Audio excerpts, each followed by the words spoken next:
The Wellness Hour. An in-depth discussion with today's top physicians and medical leaders. And now, your host, Randy Alvarez. You're watching The Wellness Hour, the leader in medical news and information. I'm Randy Alvarez. Today's topic, what you need to know if you're considering laser vaginal rejuvenation. With us, we have an expert on the topic, board-certified gynecologist, Dr. Aguirre. Dr. Aguirre, welcome to the program. Thank you. Happy to be here. So before we get into today's topic, tell me a little bit about your practice. I mean, who's the typical patient? I know you do a lot of different procedures. You're known as a pelvic surgeon. Right. In Colorado. So I'm a fellowship-trained urogynecologist. So my practice is a surgical practice dealing with pelvic issues such as incontinence and prolapse. But we also do... Are those mostly older patients? Some of them are older, but not all of them. Some women come in with incontinence even in their 20s. So my typical patient is a broad range. So women who come in with bladder issues. They can be younger women in their 20s and 30s, to moms who are in their 30s and 40s, to then grandmas who are 70 and 80-year-olds. Okay, now the cosmetic part of your practice, tell me about that. Yeah, well, that's been fascinating. I added that about 5 years ago, and at first I thought it would be all very young, attractive women, but it's all in between. It's everyone. It's everyone, even because the women who are bothered by this, they first notice it when they get into puberty. Tell me about the cosmetic part of your practice. What do you call it, by the way, that part of your practice? The cosmetic part? Yeah. The cosmetic gynecology. All right. And it goes by several names, actually. It could be aesthetic vaginal surgery to female genital cosmetic surgery. And the problem with calling it cosmetic vaginal surgery, because it involves more than just the vagina. It could be the exterior part, so what women see. Okay. But if we say it's the cosmetic gynecology aspect of it, it can be anywhere from vaginal looseness to appearance. And so it's a tightening procedure and an aesthetic procedure. So the tightening procedure, many people have heard of the term laser vaginal rejuvenation. Okay. And that refers to the vaginal tightening. But then there's also more cosmetic and aesthetic work that we do. So you call that labiaplasty? Yeah. Is that right? So that would be the labiaplasty. But it's more than just the labia reduction surgery. So women will come in with vaginal looseness, but they'll also have aesthetic concerns with how they look.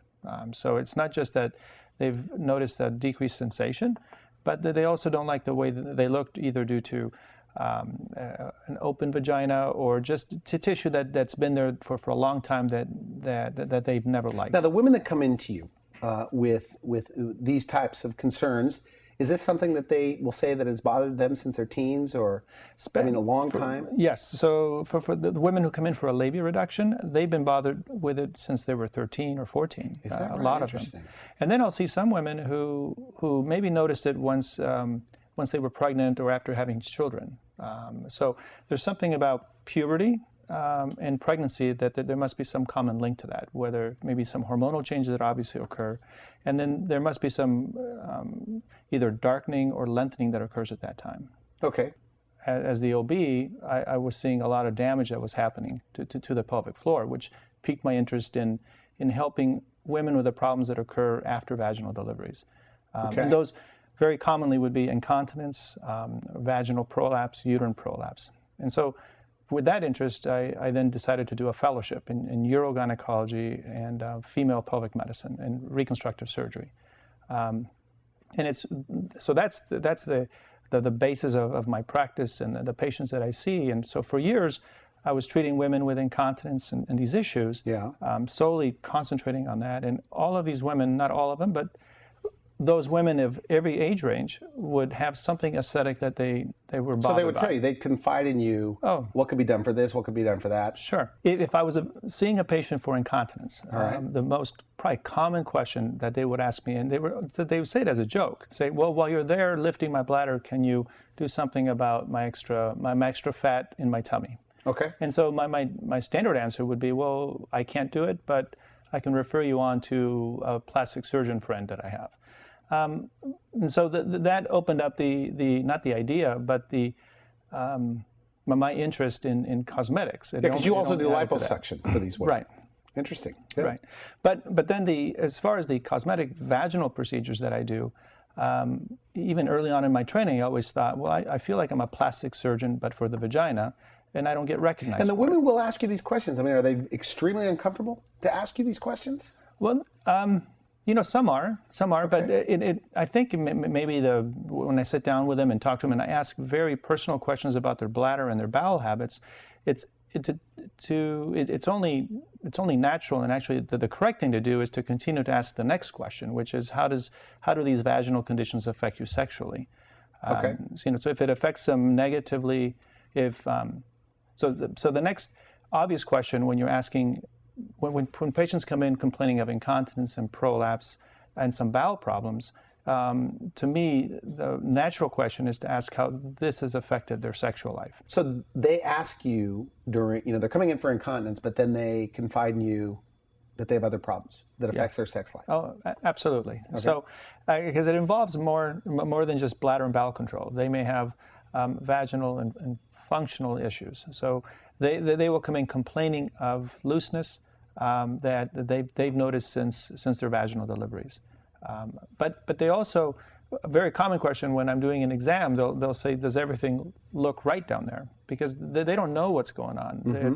It's almost like something's going on down there that they can't quite pinpoint.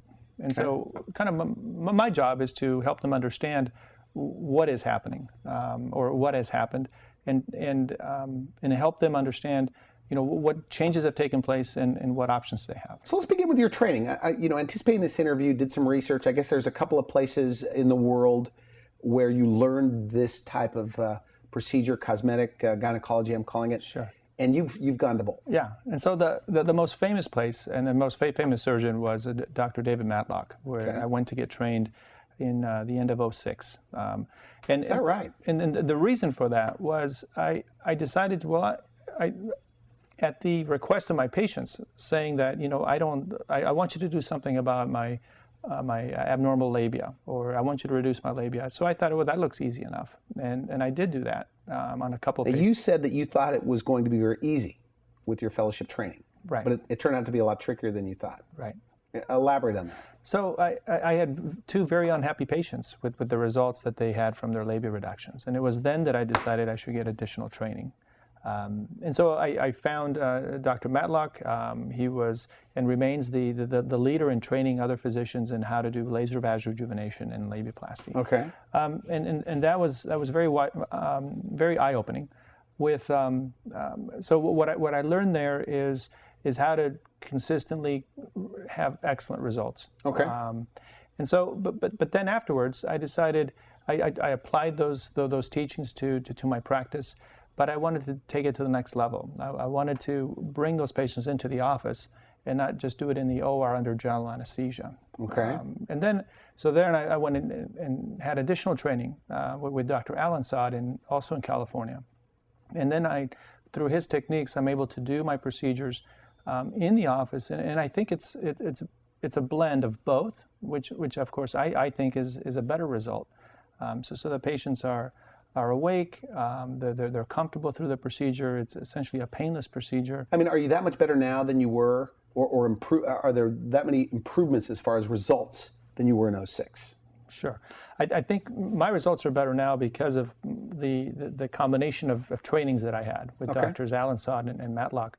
But in addition is the fact that I'm a fellowship-trained urogynecologist. I'm able to coordinate reconstructive procedures with the cosmetic procedures. So I'm doing a lot of complex technical work, and in the end, my results are getting much better. So these labiaplasties, though, as you say, I mean, it's more than just the labia. Yeah. So oftentimes, a patient comes in thinking she just needs a labiaplasty, we'll add about 3 or 4 other procedures. There could be other areas of their vaginal and vulvar area that they don't like. Okay. So I oftentimes see women come in having had a labiaplasty elsewhere, and they, for example, did not reduce the clitoral hood, or they didn't address some perineal problems, or extra skin tags that they may have. So in the end, what patients really want is just to look a lot more youthful. They want to look cleaner, and they come back just being very, very confident. So the after, I mean, this really affects their self-esteem. Yeah. I mean, tremendously. Huge. Yeah. It's been the most rewarding, one of the most rewarding things I've done. So, for 10 years helping women with urinary incontinence, you'd think that when they come back at their 6-week visit, they'd be ecstatic, but they're happy. When women come back after a labiaplasty, they're beaming. They're smiling from eye to eye. They're hugging the staff. They're hugging me. They can't wait to So just women move on. don't feel alone. Are there women that are so self-conscious they don't get intimate Oh, absolutely. when? Yeah. Is that So right? so there'll be women who I've done labiaplasties in women who have never had sex, who are virginal, they may be in their 20s. Really, just because of the way they felt that it looked? They don't feel comfortable with themselves, and they may be very confident professional women who may be very beautiful, but it's almost like the top doesn't match the bottom. There is really something there that isn't very attractive. I want to go to something you told me on the telephone, and that was that there was a 60-year-old woman, if you don't mind me, bringing this up, that one of your staff that no longer works with you said, "Why would this woman who's 60 and in her words, unattractive or something like that, why would she want to do this?" Sure. And you corrected her. Yeah. Well, I think the misconception is that that women having these procedures are just very young, attractive, model caliber women, but they're all across the board. They could be teens to moms to grandmas, and the important point here is that to them this procedure means the world to them, because to them, in their eyes, when they're intimate or with their spouse or they're having sex, they are a 10, if you will, in their own eyes, and so that's what they want to feel. And if they feel that way sexually, and they think they don't look that way, then I think they certainly have every right, and they're very motivated to improve. What do you say to that part? a gynecologist that may have told me, "Randy, at 60, 65, I don't think it's the best idea to go through the procedure"? Yeah, well, I think they just don't get it. That they just don't understand what impact this condition is having on that patient. Okay. And unfortunately, does that go on with your own friends? Like when you go to these meetings, you're a urogynecologist, pelvic surgeon, they find out you're doing vaginal beautification, they're going, "Oh my goodness, sure. Oscar, why are you doing this?" So some really don't get it. And the part of the problem is it's either... What don't they get, though? What don't they get?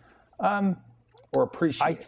I think that the problem is that they're imposing their own values and their own prejudices on their patients. Interesting. I think the reality is, if the patient comes in with a legitimate concern that affects them emotionally, or even if the fact that it's a sexual concern, it makes it more powerful to them, and not understanding that, I think, makes them insensitive. I see myself as a woman's doctor and her advocate. And so if she comes in saying, "I'm leaking urine," I want to be able to fix that. If she comes in saying, "I don't like this part about me because I can't be intimate comfortably," then I want to be able to fix that also. And women, do you have a bias? I mean, you're a urogynecologist. People always ask me, on our website, wellnesshour.com, they always ask for referrals. And we don't give referrals, by the way, but I'll say, go to an expert. Go to somebody that this is their specialty. Do you believe that if you're going to get this procedure done, vaginal rejuvenation, that you should see a urogynecologist? Do you think you have an edge there? Absolutely. I think one of the...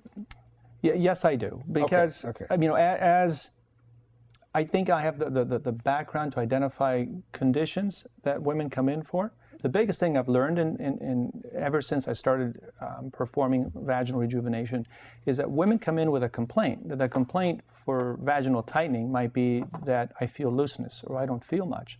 Okay. But when I examine them, I often see women come in with that same complaint, and there isn't looseness there. There's other medical problems that I tell them, the last thing you need is a vaginal tightening procedure because it'll only hurt you.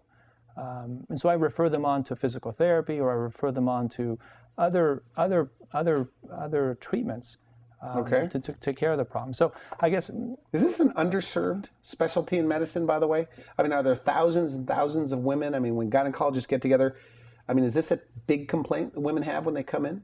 Yes. It's a very common complaint but unfortunately, for decades, gynecologists are trained to tell women that whether it's the appearance complaint or if it's looseness, that it's a natural and not to worry about. So that's your training as a gynecologist? That is a training. And so say, hey, don't worry about it, it's okay. Sure. And it's actually the opinion of the American College of OBGYN, their suggestion is that the OBGYN should tell their patients that they should maybe get some counseling.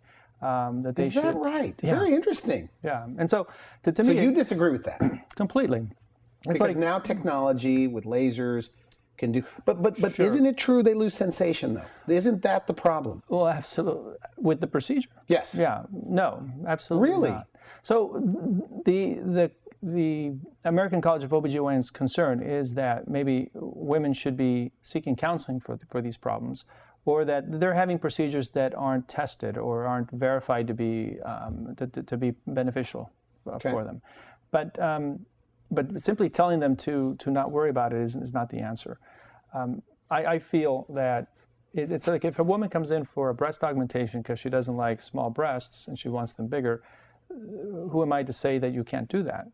If they come in saying they want to look prettier or they want to feel more during sex, then I feel as their urogynecologist, it's my job to kind of figure out for them. Yeah, because many times I found women who come in with looseness, and the last thing they need is surgery. They have a medical condition that they need some physical therapy for. Okay.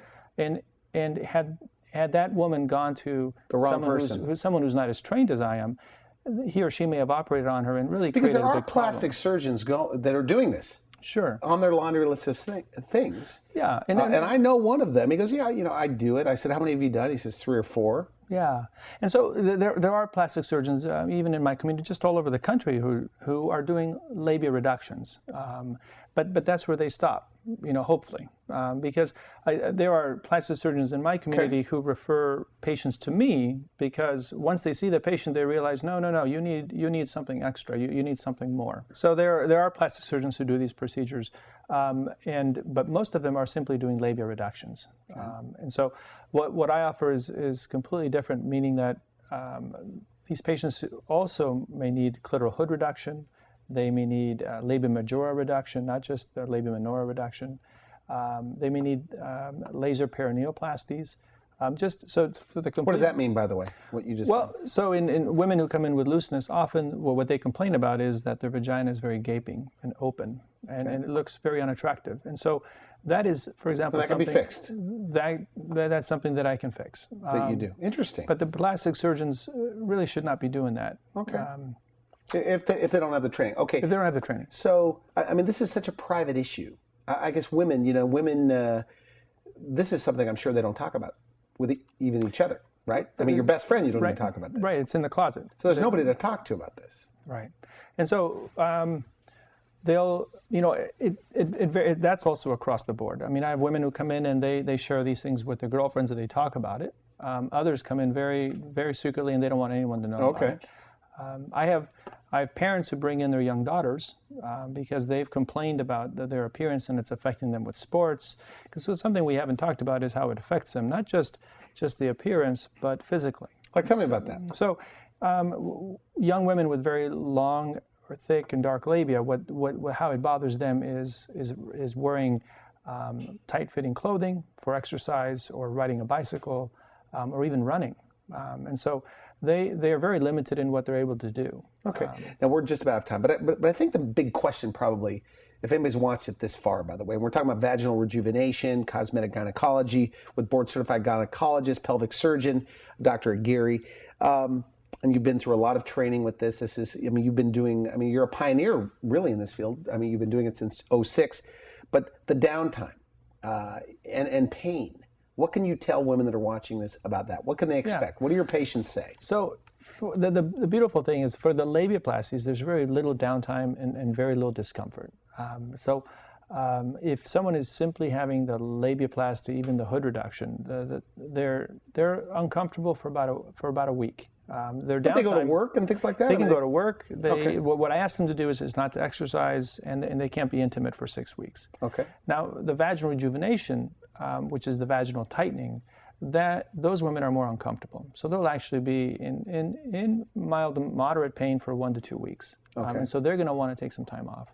So, but then the answer to the other half of your question is, does it affect them physically or does it cause loss of sensation down the road? Yeah.